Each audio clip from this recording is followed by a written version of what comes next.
Bonjour à tous. Alors, dans cette vidéo, je vais vous présenter tout ce qu'il y a à savoir sur les matrices de Rouen. Et ce qu'il faut savoir, c'est qu'il n'y a pas non plus beaucoup de choses à connaître sur les matrices de Rouen. Juste tout tourne autour d'un seul théorème, qui est une caractérisation sur les matrices de Rouen que je vais énoncer après. Et en fait, avec ce théorème-là, on va pouvoir tout ce qui découle, c'est-à-dire polynôme caractéristique, polynôme minimal, etc. Et donc, en fait, dans les exercices, il faut juste avoir en tête ce théorème-là et être assez à l'aise dessus pour pouvoir en déduire facilement les autres propriétés. Mais donc, en fait, sur les matrices de Rouen, il y a juste une chose à connaître. Mais par contre, il faut le connaître et notamment sa preuve parce qu'elle est assez éclairante, je pense, pour comprendre les matrices de Rouen. Donc, je pense que je vais sans plus tarder rentrer dans le vif du sujet. Donc, c'est quoi déjà une matrice de Rouen? Une matrice de Rouen, en fait, c'est une matrice, déjà c'est une matrice, mais c'est une matrice dont la dimension de l'image de la matrice est 1. Et donc ça veut dire quoi? Ça veut dire que toutes les colonnes de la matrice A sont proportionnelles. Donc, par exemple, l'exemple de la matrice de rang 1 par excellence, c'est la matrice avec que des 1. Et pourquoi elle est de rang 1? Parce qu'en fait, toutes les colonnes sont proportionnelles à la première, et donc en particulier les de rang 1. Et plus généralement, en fait, il y a les matrices EIJ. Euh, elles sont de rang 1, donc les EIJ, je rappelle ce que c'est les matrices où il y a des zéros partout, sauf à la JM colonne et à la IM position. Donc pourquoi elles sont de rang 1? Parce qu'en fait, toutes les colonnes de la matrice EIJ sont proportionnelles à la JM colonne. Et plus généralement, en fait, j'ai pris des matrices carrées, mais je peux prendre des matrices qui ne sont pas carrées, comme 1, 2, 0, 0, 0, 0. Cette matrice, elle est de rang 1 parce que, en fait, euh, toutes les colonnes sont proportionnelles à la première, parce que ça, c'est 2 fois la première, ça, c'est 0 fois la première. Et de façon équivalente aussi, j'ai pas dit, mais c'est aussi la même chose que toutes les lignes sont... enfin, la dimension de l'espace vectoriel engendré par les lignes est de dimension 1. Donc ça, c'est ce que c'est tout simplement une matrice de rang 1. Donc je vais énoncer quand même le théorème qui est vraiment le cœur des matrices de rang 1, parce qu'en fait, elle nous donne une caractérisation des matrices de rang 1, donc c'est le suivant. Et qu'est-ce qu'il nous dit ce théorème? En fait, il nous dit que être de rang 1, c'est exactement la même chose que s'écrire x fois y transposé pour x et y de vecteurs dans Rn.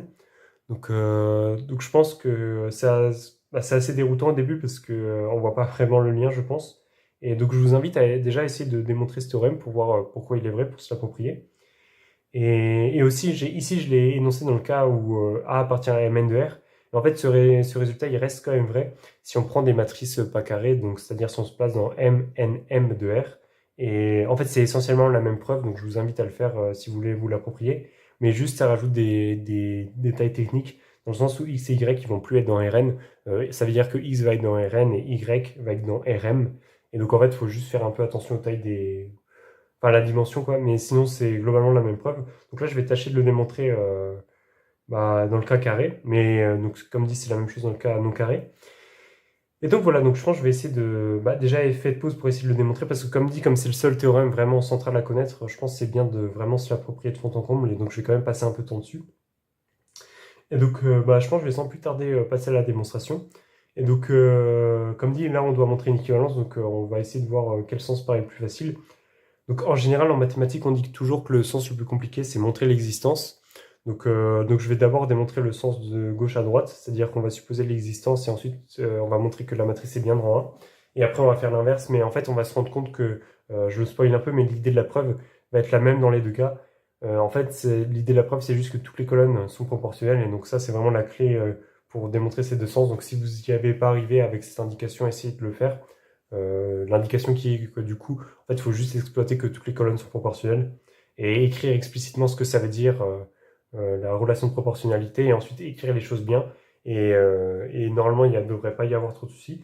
Donc, je vais quand même détailler la preuve. Donc, je vais laisser ça là. Donc, non, je vais laisser de côté, je pense. Donc, je vais me donner. Donc, je vais faire ce sens-là. Donc, je vais me donner x et y dans Rn privé de 0, et donc on va voir pourquoi privé de 0 plus tard, tel que A égale x fois y transposé. Donc notre but c'est de montrer que A est de rang 1. Bon, comme ça, après on va pas trop comment partir, mais déjà ce qu'on peut écrire c'est que je vais noter x grand x1 grand xn et y égale y1, yn, et voir en fait ce que ça fait le produit x fois y. Donc si j'écris x fois y, donc x c'est comme ça, et y, non, enfin je dis c'est y, mais c'est y transposé, donc si on transpose y, ça va donner ça. Donc là on peut faire le produit par bloc. Donc en fait le produit par bloc, enfin par bloc, le produit matriciel tout simplement, ça va être x1, y1, x2, y1, etc. jusqu'à xn, y1. Ici, on va se déplacer à chaque fois en changeant un cran de y, donc xn, yn. Ici, ça va être x1, yn. Et voilà. Donc ça, c'est notre matrice A.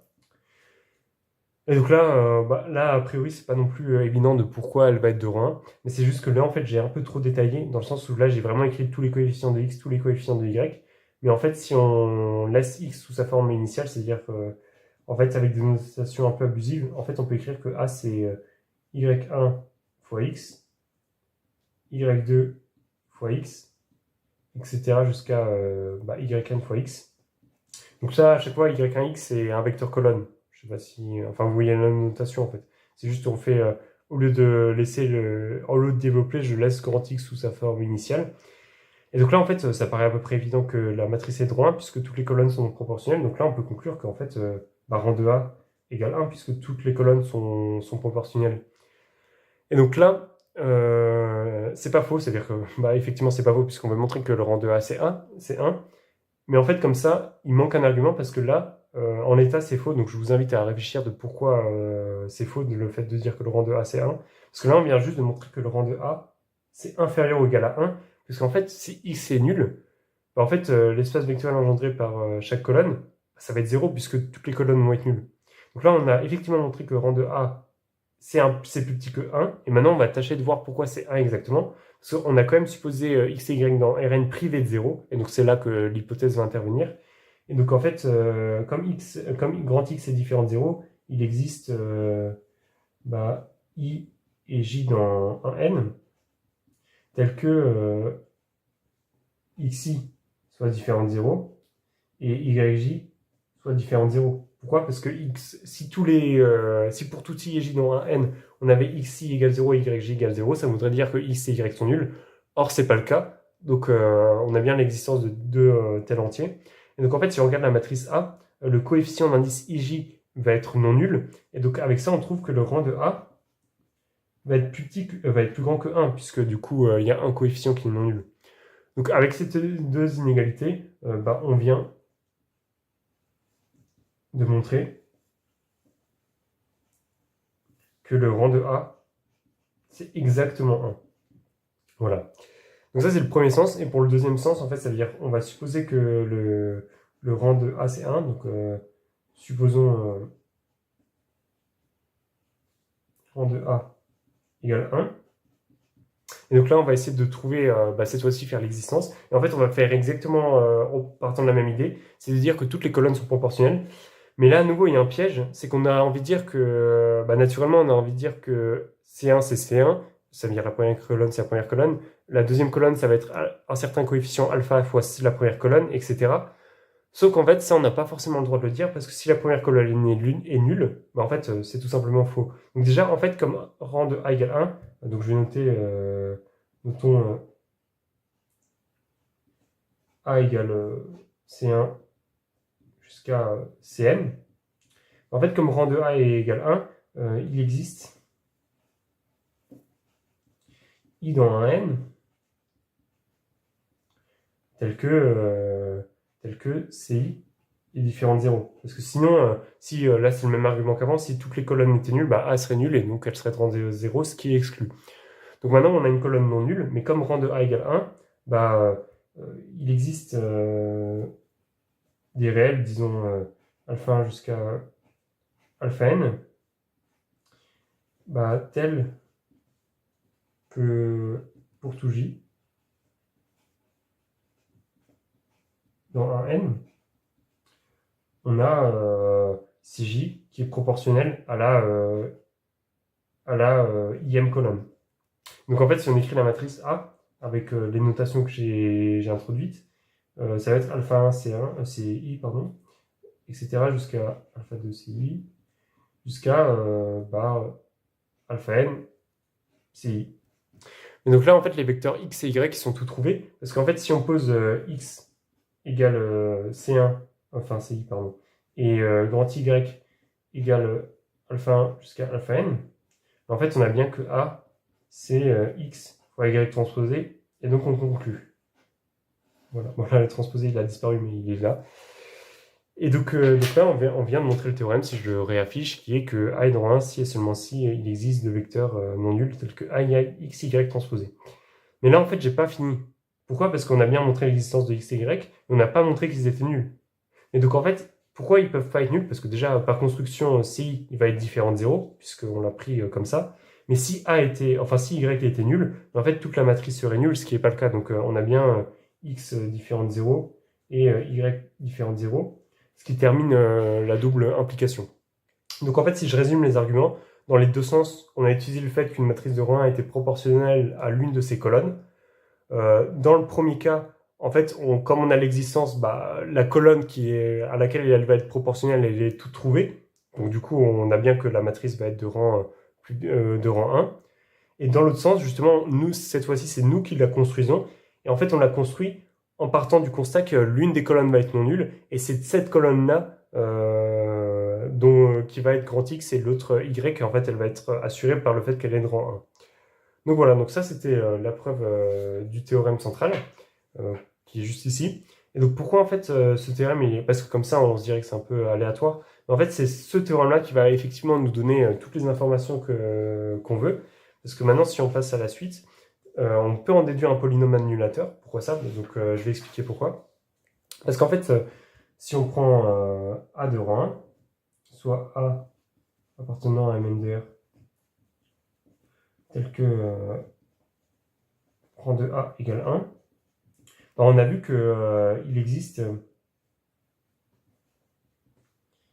x et y appartenant à Rn privé de 0, tel que A c'est x fois y transposé. Mais ça permet de calculer un polynôme, enfin de trouver le polynôme annulateur. Pourquoi ça? Parce qu'en fait, si on calcule A carré, en fait, ça va être x fois y transposé fois x fois y transposé. Mais là, il ne faut pas perdre de vue que x et y sont dans Rn. Donc en fait, x c'est un vecteur colonne et y c'est un vecteur colonne, mais ça du coup ça va être un vecteur ligne et ça va être un vecteur colonne. Et donc ça, c'est un scalaire. Pourquoi ça? Parce qu'en fait, si j'écris explicitement x égale x1, xn, et y égale y1, yn, y transposé fois x, donc y transposé, ça va être y1, yn. Si je le multiplie par x, donc ça c'est y transposé, si je multiplie par x, on va trouver que x fois y transposé, ça va juste être la somme pour i égale 1 à n des xi, yi. Pourquoi ça? Parce qu'en fait on fait juste le calcul comme ça, on prend x1, y1, x2, y2, etc. jusqu'à xn, yn, et donc on trouve bien que... En fait ça c'est un peu un habit de notation parce que c'est plutôt une matrice 1-1, mais en fait je l'associe, enfin je dis qu'une matrice 1-1 c'est un scalaire, mais bref. Donc toujours est-il que x fois y transposé, enfin y transposé pardon, fois x, c'est un scalaire.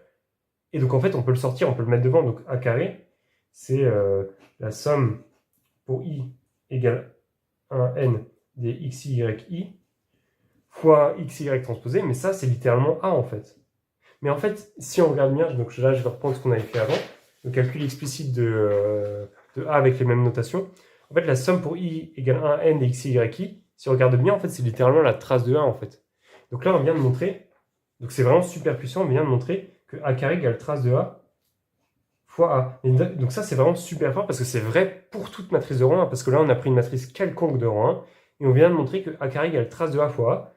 Et donc ça, c'est assez puissant parce que ça veut dire que le polynôme P égale x carré moins trace de A x annule A.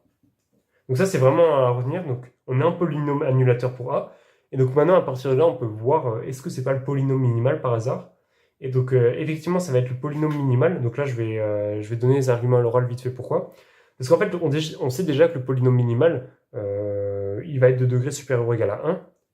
Et il va être de degré inférieur ou égal à 2 parce que le polynôme minimal divise n'importe quel polynôme annulateur. Et donc comme ça, c'est un polynôme annulateur non nul. Mais en fait, pi de A. Donc je vais l'écrire pi de A divise P, donc pi de A c'est le polynôme minimal de A. Et comme pi de A, déjà pi de A est unitaire, bon, ça c'est voilà. Et pi de A il peut pas être de degré 1. Pourquoi? Parce que s'il était de degré 1, ça serait un polynôme de la forme x moins alpha, parce que pi est unitaire. Mais ça c'est pas possible parce que ça voudrait dire que notre matrice A serait une matrice scalaire. Or, une matrice scalaire n'est jamais de rang 1, parce qu'une matrice scalaire, elle est soit de rang n, soit de rang 0. Donc, en fait, elle n'est jamais de rang 1, sauf si la dimension de n égale 1. Mais bref, on va se placer dans ce cas différent de n égale 1. Et donc, en fait, on vient de montrer que pi de a, avec le raisonnement que j'ai fait à l'oral, c'est x carré moins trace de a fois x. Donc maintenant, on a vu le polynôme minimal, mais on peut essayer de voir le polynôme caractéristique. Le polynôme caractéristique, ça va pas être compliqué. Pourquoi? Parce qu'on sait que le rang de A plus la dimension du noyau de A, qui est rien d'autre que le sous-espace propre associé à la valeur propre 0, bah en fait, dim de ker A, ça va être n-1, puisque le rang de A... merde, je n'ai même pas écrit, pardon. Rang de A, c'est 1. Bah, du coup, la dimension du noyau, ça va être n-1. Et donc, on conclut que le polynôme caractéristique, il va être de la forme x puissance n-1 fois x moins bêta pour bêta appartenant à R. Et donc, bêta, ça va être la dernière valeur propre. Sauf que la dernière valeur propre, ça va être la trace. Pourquoi ça? Parce qu'en fait, une matrice de rang 1, la trace de A, c'est la somme pour lambda appartenant au spectre complexe de A, des lambda, avec les multiplicités, enfin voilà.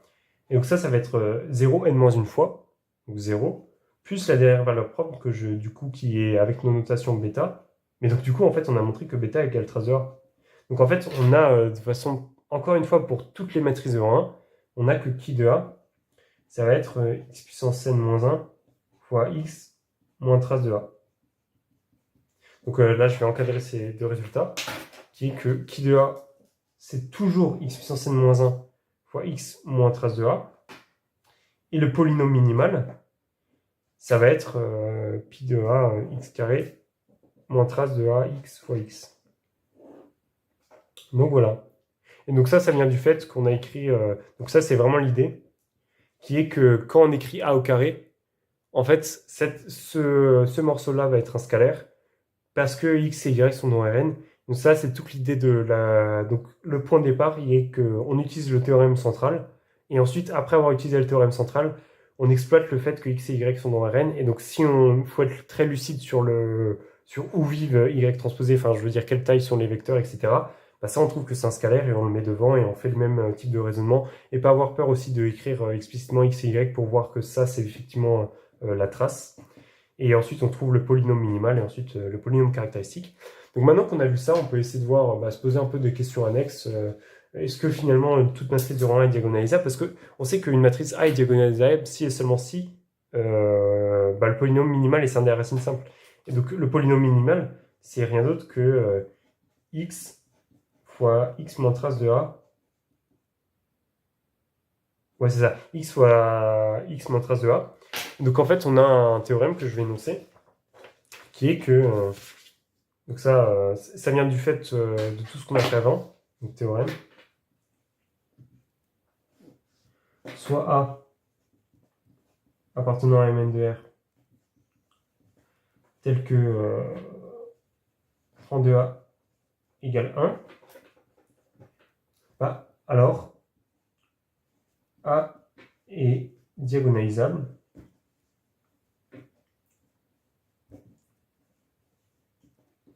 si et seulement si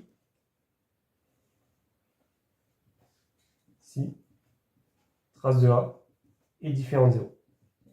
Donc là, avec tout ce que j'ai écrit avant, normalement, ça devrait... c'est plutôt limpide. Et donc, je vous laisse, si jamais vous ne voyez pas, essayer de voir pourquoi c'est vrai ce théorème-là. Et donc ça, encore une fois, c'est vrai pour n'importe quelle matrice de rang 1. C'est-à-dire que là, on a caractérisé le fait qu'une matrice de rang 1 est diagonalisable si et seulement si. Donc c'est vraiment une équivalence. Trace de A est différent de 0. Donc pourquoi ça? Parce qu'en fait, donc je vais démontrer ça. Pi de A, on a dit que c'était x fois x moins trace de A. Donc là, comme c'est une équivalence, on va faire un sens. Donc on va supposer trace de A différente de 0 pour commencer. Trace de A différente de 0.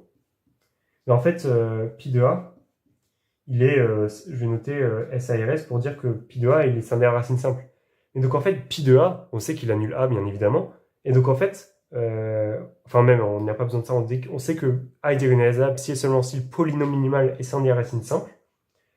Et donc là, le polynôme minimal est scindé à racine simple. Donc en fait, on conclut directement A est diagonalisable.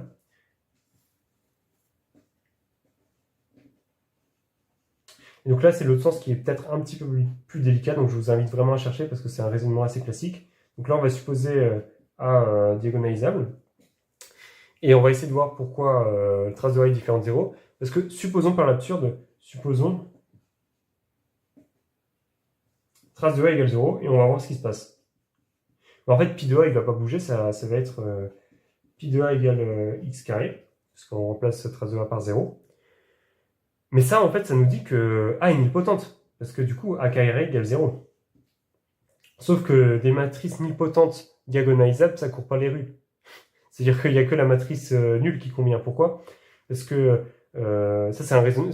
Justement, je vous ai dit de chercher parce que ça, c'est un raisonnement assez classique. Parce que si, comme A est diagonalisable, je peux l'écrire qu'elle est semblable à lambda 1, lambda n, avec des zéros partout ailleurs. Et donc, en fait, comme A est nilpotente, bah, on a que lambda 1, lambda n, bah, ça va être des scalaires nuls. Donc, A est semblable à la matrice nulle. Donc, A est nul. Mais ça, c'est pas le cas. Parce que A est de rang 1. Donc c'est absurde.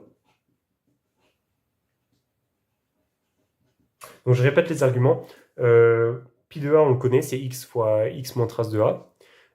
Ensuite, on veut montrer une équivalence. Donc on suppose d'abord trace de A différente de 0. Là, c'est vraiment facile parce que le polynôme minimal est scindé à racine simple. Donc A est diagonalisable.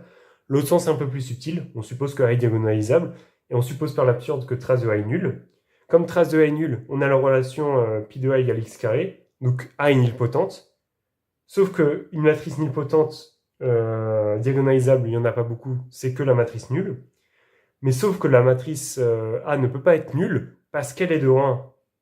Et donc c'est absurde, puisqu'on avait supposé que trace de A égale 0. Donc on a bien montré que trace de A est différente de 0, ce qui termine l'équivalence.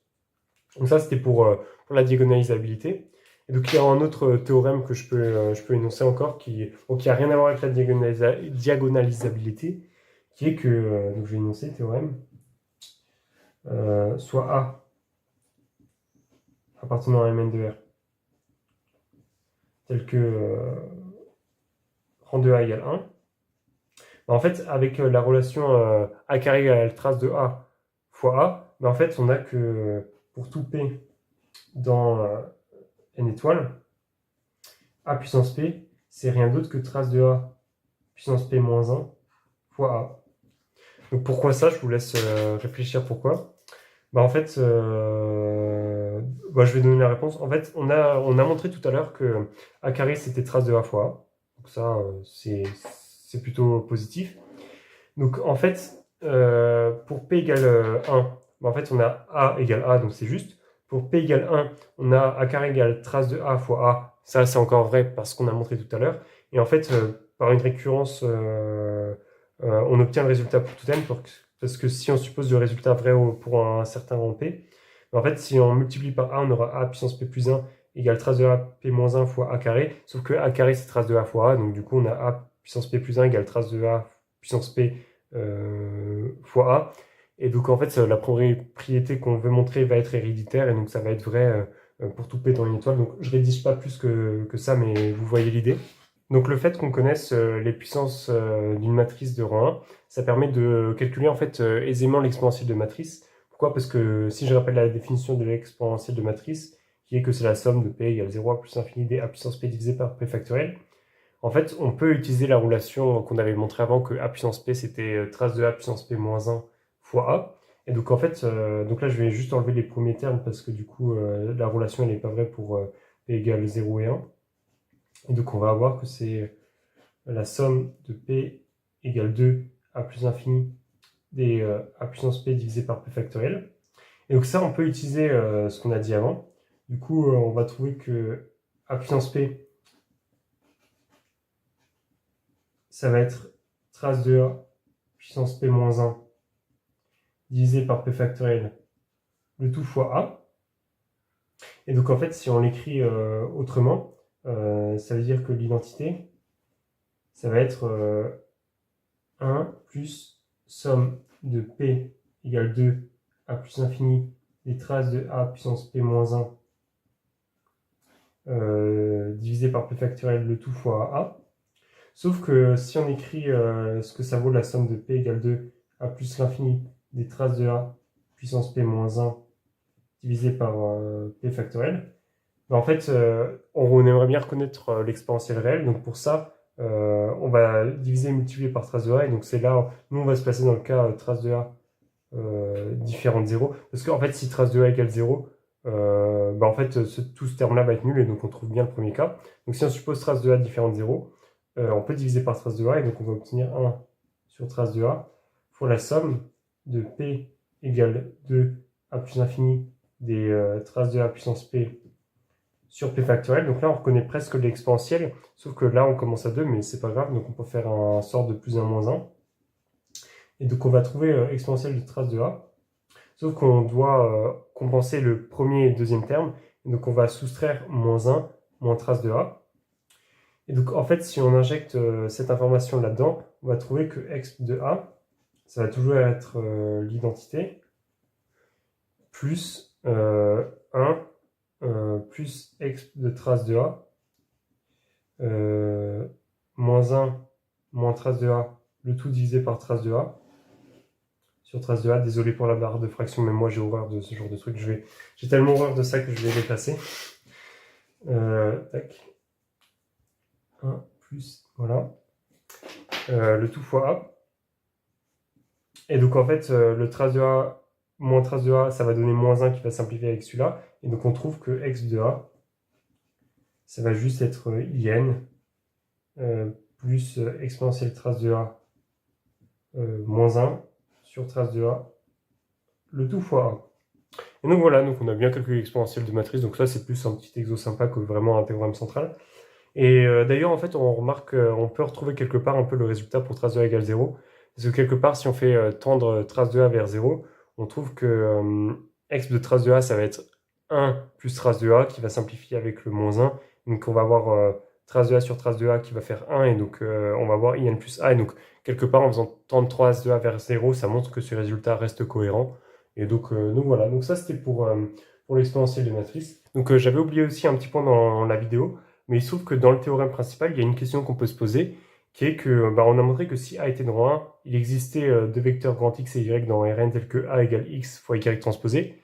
Mais en fait, on peut se demander aussi s'ils sont uniques. Parce que là, on a montré l'existence, mais est-ce qu'on peut dire qu'ils sont uniques? Donc là, je vous invite à réfléchir. Et donc ça, c'est une question plus générale. En fait, à chaque fois qu'il y a une existence ou qu'il y a une inégalité, il faut se poser la question de est-ce que c'est vrai est-ce que c'est une inégalité large ou stricte? Est-ce que l'existence il y a unicité, enfin voilà. Donc ça, c'est le genre de questions intéressantes. Et donc là, je vous propose de réfléchir là-dessus. Et donc, la première réponse qu'on peut fournir, donc je vous invite d'abord à chercher, qui est que, en fait, c'est faux. Il n'y a pas unicité. Pourquoi? Parce qu'en fait, on peut tout simplement écrire A égale 2x fois 1 demi de y transposé. Sauf que grand X c'est différent de 2x et grand Y c'est différent de 1 demi de y. Donc en fait, on a bien montré qu'il n'y a pas unicité. Mais il y a quand même un résultat qui est que, en fait, si on a deux décompositions, donc x, y, uv, mais en fait, ça implique que, avec les mêmes notations qu'avant, que x, ça va être lambda u, et y, ça va être 1 sur lambda v. Donc en fait, là, qu'est-ce que ça nous dit, cette proposition-là? En fait, ça nous dit que tout à l'heure, on a un peu intuition, enfin, on a donné une intuition de ce que pouvait être un autre vecteur. En fait, on n'avait pas tellement trop de choix. En fait, pour en prendre un autre que x, fallait en prendre un autre proportionnel et le compenser avec le y. Et donc, je vous invite aussi à chercher pourquoi ça c'est vrai. Et donc, en fait, une façon de voir, c'est que on dispose de l'égalité x fois u fois v transposé. Et donc là, on veut montrer que x c'est lambda u, en sachant qu'on a cette inégalité-là. Enfin, on a cette égalité-là. Nous, ce qu'on avait envie de faire, c'est disparaître le v transposé, parce que si on faisait disparaître le v transposé, on serait les plus heureux du monde, parce qu'on aura quasiment ce qu'on veut en remplaçant le v transposé par lambda et en enlevant le y. Donc en fait, ce qui nous gêne, c'est y transposé et v transposé. Et donc là, il faut se souvenir Donc là, je vous invite très fortement à mettre sur pause parce que j'ai dit dans la vidéo pourquoi, enfin, une méthode qui permet de supprimer ça, c'est qu'en fait, ça, faut bien avoir en tête que ça, c'est un vecteur ligne.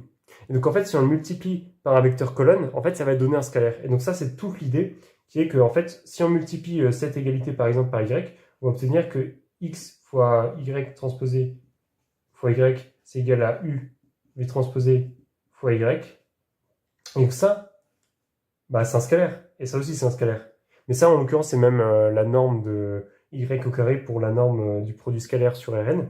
Donc en fait, on vient de montrer que x fois y carré, enfin la norme de y au carré, c'est v transposé y. Donc là, je rappelle, c'est un scalaire, donc je peux le mettre devant. Enfin, c'est une matrice de taille 1, mais donc on peut l'associer à un scalaire et donc on peut le mettre devant. C'est v transposé fois y fois u. Donc là, on utilise le fait que la norme de y au carré est différente de 0 parce que y est non nul. Et donc en fait, on a bien montré que que x était v transposé y sur norme de y au carré fois u. Et donc si on pose lambda égale ça, on a bien montré que x c'est lambda u. Et maintenant, il reste à voir pourquoi y c'est 1 sur lambda v. Et donc en fait, on peut déjà remplacer que, enfin, on peut déjà utiliser le fait que x c'est lambda u pour écrire que lambda u avec cette égalité-là et celle-là, que lambda u y transposé, c'est u fois v transposé. Et nous, cette fois-ci, on veut que avoir du y et du v. Et donc là, tout naturellement, on va multiplier par u transposé pour faire la même astuce. Et donc, on va trouver que c'est lambda fois norme de u au carré égale norme de u au carré fois v transposé. Il y a un y qui a disparu, y transposé. Pourquoi ça? Parce que là, j'ai multiplié par u transposé. Et donc, en fait, on peut simplifier par la norme de u au carré pour exactement la même raison qu'avant. Et donc, on trouve que y, c'est 1, enfin, y transposé, c'est 1 sur lambda v transposé. Et encore une fois, lambda est non nul parce que, enfin, voilà, c'est... on l'a dit avant. Lambda est différent de 0 parce que sinon x serait égal à 0. Donc, on trouve cette égalité-là. Mais en fait, on peut transposer pour dire que y, c'est 1 sur lambda v. Et donc, on a bien montré que y, c'était 1 sur lambda v et que x était 1 sur... que x était lambda u. Donc on a bien montré que, en fait, si on a une décomposition, du coup c'est pas vraiment une décomposition, mais si on écrit a égale x fois y transposé, en fait il y a presque unicité si on multiplie par un scalaire. Donc il y a unicité modulo un scalaire qui est en facteur, quoi. Et donc voilà, donc ça détermine pour ce qui concerne l'unicité du théorème. Et donc maintenant je vous propose de montrer quelques exercices autour des matrices de rang 1. Donc j'ai préparé quelques exercices que je corrigerai encore une fois sûrement dans une autre vidéo ultérieure. Donc déjà, donc j'ai fait un peu par ordre de difficulté ce qui me semblait. Et donc voilà, donc je pose plein de petites questions à droite à gauche. Qu'est-ce qu'on peut dire sur l'ensemble des matrices de rang 1? Est-ce que c'est un espace vectoriel? Est-ce que c'est connexe par arc? Enfin plein de petites questions comme ça. Et notamment en fait ces exercices ne sont pas très durs, dans le sens où ça ne demande pas une intuition de fou furieux. Mais si par exemple, si je prends le premier exercice, si on n'a pas le droit d'utiliser tout ce qu'on a fait, en fait tout de suite il devient beaucoup plus dur parce que, imaginons qu'on n'a pas fait tout ce qu'on a fait, on nous donne A antisymétrique et de rang 1, on se dit que on va pas du tout savoir si A est nilpotente, ça paraît pas du tout évident comme ça. Mais si on se souvient du critère de le critère de diagonalisation des matrices de rang 1, en fait cet exercice il se tombe quasiment tout de suite parce qu'on sait que A est diagonalisable si seulement si traces de A est différente de 0, parce que rang 2A égale 1. Et donc en fait, l'exercice, il tombe tout de suite. Mais donc, il faut bien avoir en tête tout ce qu'on a fait dans la vidéo. Et donc voilà. Donc, je vous invite à chercher chaque exercice. Et notamment le dernier exercice qui est pour moi un peu l'aboutissement de nos deux vidéos sur la comatrice et les matrices de rang 1. Et qu'est-ce qu'il nous dit cet exercice? Il nous demande que si on a une matrice de rang 1, est-ce qu'elle est atteinte par la comatrice? Donc, c'est-à-dire, est-ce qu'il existe une matrice M telle que A égale com de M? Donc en fait, est-ce que la comatrice est surjective dans l'ensemble des matrices de rang 1? Parce que sur la vidéo de la comatrice, on avait montré que la comatrice était à valeur dans l'ensemble des matrices de rang 1, n et 0. Donc là, on peut se demander si toutes les matrices de rang 1 sont atteintes. Et donc là, comme ça, je pense que c'est une question qui fait très très peur, parce que là, on a la comatrice, on a des matrices de rang 1, on a une existence en plus, donc ça paraît pas du tout évident. Mais en fait, avec tout ce qu'on a fait, surtout sur la comatrice, parce que là, en soi, dans la preuve que j'ai en tête, on n'utilise pas tellement les propriétés des matrices de rang 1, mais plus sur celles de la comatrice. Et donc, avec ce qu'on a fait sur la comatrice, on peut conclure cet exercice. Donc là, je vous invite vraiment à réfléchir. Et je trouve que c'est un exercice un peu sympa, parce que en fait, je l'aime bien parce que c'est un peu moi qui l'ai créé. Donc, c'est un peu mon bébé, on va dire, cet exercice. Dans le sens où, je vais arrêter de dire n'importe quoi. Mais enfin, je l'aime bien. Voilà, il est un peu mignon. Donc voilà. Donc sur ce, n'hésitez pas à me dire encore si vous avez des remarques sur la vidéo, que ce soit sur la forme, le fond, etc. Et j'essaie de faire un peu plus dynamique que la dernière fois. Je sais pas ce que vous en pensez. Donc voilà. Sur ce, une prochaine vidéo. Et sûrement que les prochaines vidéos, ça sera sur les zéros de grec. Donc voilà. Sur ce, une prochaine vidéo et salut!